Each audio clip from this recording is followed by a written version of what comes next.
আমিন ভাই, কোনো মেয়ের সাথে প্রেম করতে হলে 30-40 ছেলের সাথে কম্পিটিশন করতে হয়, আর কোনো ভাবির সাথে প্রেম করতে হলে শুধু ভাবি দামের সাথে কম্পিটিশন করতে হয়। তো সেদিন পাশে ভাই ভাবির সাথে ধাক্কা লাগছে, আমি লজ্জাও পাইছি, সরিও বলছি।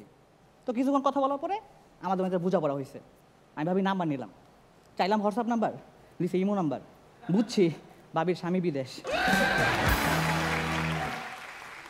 তা আমাদের মধ্যে ইমোতে চ্যাট হয়। তো আমার বলতেছে তোমার এত রিপ্লাই দিতে দেরি হয় কেন? আমি বললাম যে তোমার মেসেজ আমি 5 বার পড়ি তারপর রিপ্লাই দিই।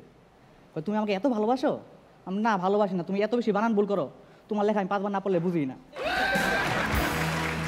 চ্যাটিং বন্ধ, এখন শুধু অডিও কল আর ভিডিও কল।